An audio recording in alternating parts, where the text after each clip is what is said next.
Assalamualaikum warahmatullahi wabarakatuh. Hari ini kita akan melaksanakan rihlah ilmiah.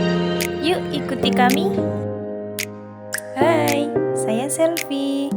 Saya Zakia. Saya Nita. Saya Rara. Saya Nita. Saya Nelly. Kami kelompok 1. Sekarang kita sedang berada di tempat tujuan pertama kita, yakni Sunan Sendang. Mbah Sunan Sendang adalah seorang tokoh yang turut berperan dalam menyebarkan agama Islam di Pulau Jawa. Yuk, kita lihat ke dalam makam Sunan Sendang.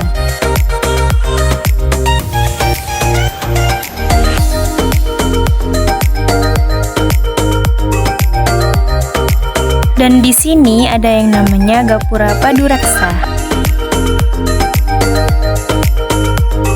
Sekarang kita sedang menaiki tangga menuju makam Mbah Raden Nur Rahmat.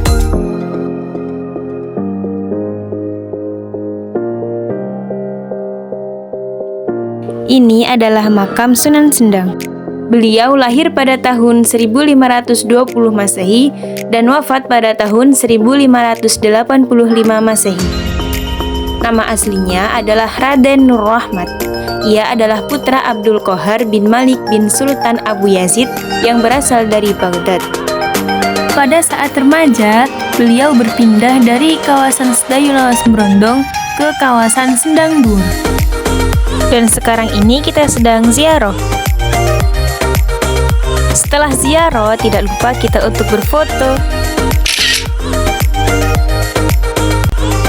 Setelah ini, kita akan langsung berlanjut ke tujuan kedua. Sebelum lanjut, terlebih dahulu kita sarapan.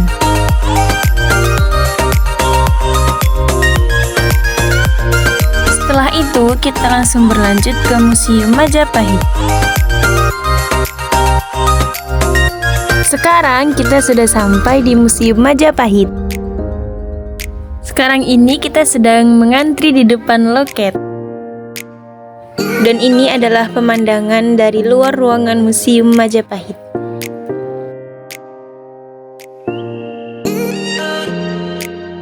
Langsung aja kita masuk ke dalam Museum Majapahit. Sebelum masuk, terlebih dahulu kita foto-foto. Langsung aja kita masuk ke dalam museum. Dan kita langsung disambut oleh kursi. Dan di sini juga ada penjelasan tentang asal-usul berdirinya Museum Majapahit dan juga sejarah-sejarah yang terjadi pada masa itu. Dan di sini juga banyak koleksi patung-patung, mata uang kuno, alat-alat upacara seperti bakor, pedan, lampu, cermin, guci, dan genta, dan koleksi alat musik lainnya.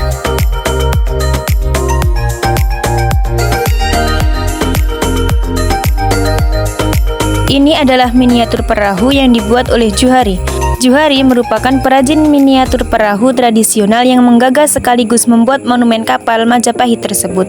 Sejak tahun 1990, dia menjadikan rumahnya sebagai galeri sekaligus bengkel membuat kerajinan miniatur perahu.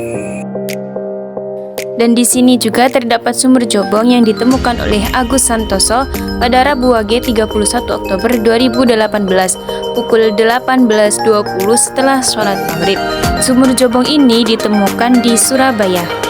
Sumur bertumpuk 3 ini ditemukan di kedalaman tanah kurang lebih 1 meter dengan posisi titik koordinat 49M 065151391644442. Pada saat penemuan, kondisi jobong tertutup tanah liat, air limbah dari rumah-rumah di sekitarnya, sehingga yang terlihat hanya jobong 1 dan jobong 2, sedangkan jobong 3 tertutup air. Struktur sumur jobong tersebut dalam kondisi masih in situ. Dan di sini juga terdapat situs Candi Jawi yang terletak di atas bangunan Museum Majapahit.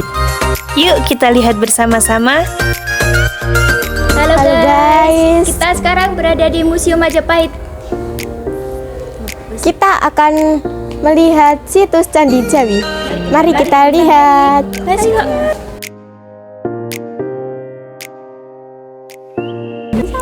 Kita sudah sampai di situs Candi Jawi. Ayo kita lihat.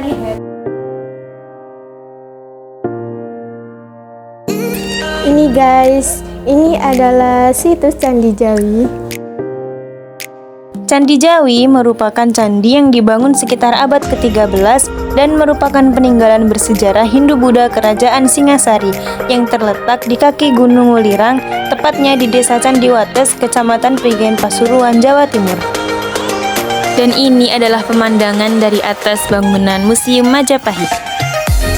Dan di sini juga terdapat bangunan rumah. Situs ini merupakan situs pemukiman terlengkap sepanjang masa Majapahit. Di situs ini terdapat sisa-sisa bangunan berupa lantai halaman, dinding batu bata, gentong, pecahan keramik, sumur, serta saluran drainase. Dan sekarang kita sedang berada di luar Museum Majapahit. Di sini terdapat situs Kumitir yang ditemukan di Dusun Bendo, Desa Kumitir, Kecamatan Jatirejo, Kabupaten Mojokerto, Jawa Timur, membangkitkan ingatan pada sejarah Kerajaan Majapahit. Situs Kumitir ini ditemukan pada tanggal 20 Juni 2019, kemudian diekskavasi pada Oktober 2019. Ekskavasi berhasil menyingkap adanya struktur talut, Wongker menjadi negeri bawahan Majapahit yang paling utama.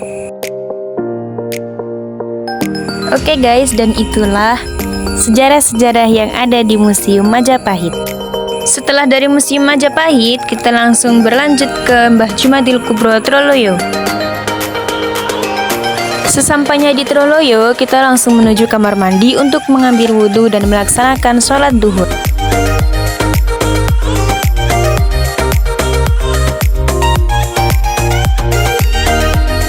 Setelah melaksanakan sholat duhur dan asar, kita langsung menuju ke makam untuk berziarah.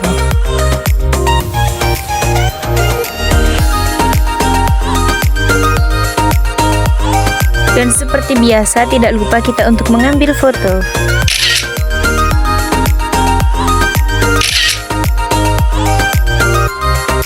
Setelah itu, kita langsung berlanjut ke tujuan keempat kita, yakni Sunan Ampel. Sekarang kita sudah sampai di Sunan Ampel. Sunan Ampel atau Raden Rahmat adalah seorang putra paling tua dari Maulana Malik Ibrahim. Pada masa kecilnya, Sunan Ampel lebih banyak dikenal sebagai Raden Rahmat. Lalu Sunan Ampel lahir pada tahun 1401 Masehi di Campa, serta diperkirakan wafat pada tahun 1841 di Demak. Oke guys, langsung aja kita masuk dan ziarah.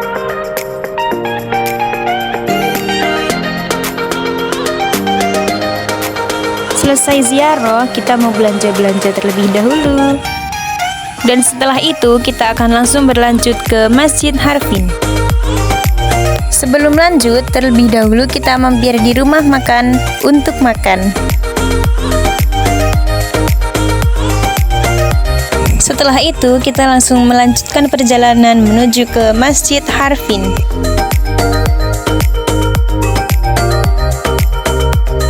Sesampainya di Masjid Harfin, kita langsung masuk. Dan inilah pemandangan Masjid Modhar Arifin. Nama Masjid Modhar Arifin diambil dari nama dua bersaudara, pendiri perusahaan Polowijo Gosari Group, yaitu Bapak Haji Ahmad Modhar Shah dan Bapak Haji Ahmad Jauhar Arifin. Kapasitas Masjid Akbar Modhar Arifin mampu menampung 3.000 jamaah. Nama Modhar Shah dan Haji Ahmad Jauhar Arifin sebagai upaya untuk mengingat jasa dan perjuangan beliau pada berdirinya masjid ini. Peletakan batu pertama pada tanggal 11 Mei 2018.